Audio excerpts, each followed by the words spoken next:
A good-looking deacon and a mildly handsome, bald priest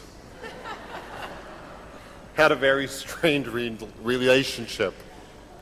In the process, they both said and did things that hurt one another deeply. But with patience and commitment, they worked things out and began moving forward together, but not completely. One day, the priest complained, "Why is it that you keep bringing up my old mistakes? I thought you had forgiven and forgotten." The wise and very handsome deacon said, "I have forgiven and forgotten, but I don't want you to forget that I've forgiven and forgotten." When someone hurts us, it is very difficult to forgive and to forget. We want to stick it to them, don't we? We want to make them pay. This is what makes today's gospel so challenging.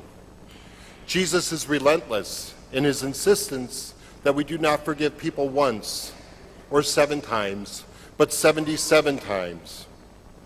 And what are we to make of that strange, violent verse at the end of the gospel, where Jesus assures us that our Heavenly Father will hand us over to the torturers unless we forgive our brothers and sisters from our hearts? What is that all about? Whatever happened to a compassionate and understanding God? As strange as it may seem, that violent verse at the end of the gospel is the key to the understanding the parable itself. For it is not telling what God will do, but in fact, what will happen to us if we do not forgive. If we refuse to forgive, we will live in torment unless we change our minds. The simple human truth is this: when we have been injured deeply, we can never recover until we forgive. Now, we should be clear what forgiveness is and what it is not. Forgiveness is not pretending that everything is fine. It is not making an excuse for the person who offended us. It is certainly not putting ourselves back in the same situation where we can be hurt again. But what forgiveness is realizing that we cannot change the past and refusing to let what we cannot change control us. Because if we refuse to forgive, if we choose to feed our hurt, that hurt can grow and deepen and compound with anger and hatred. That hurt will rule our lives and hold us captive.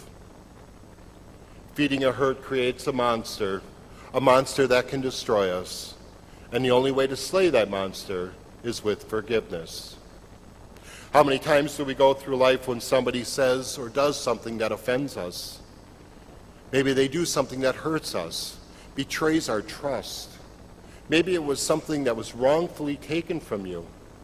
Maybe it is a spouse you're having trouble with, a child, a sibling, a friend, or a boss. We could go wider by listing how politicians offend us or make things worse for us. We could go globally and start listing nations. And it seems that as if there were no short supply of people to be at odds with. But even in the immensity of those struggles and trials, we as Christians are still called to forgive. Forgiveness does not mean that we make excuses for what was done. It certainly does not mean that we relax our vigilance to protect ourselves in the future. No, we are called to forgive those who hurt us, who lied to us, who mistreated us, not because they deserve it, because we need it.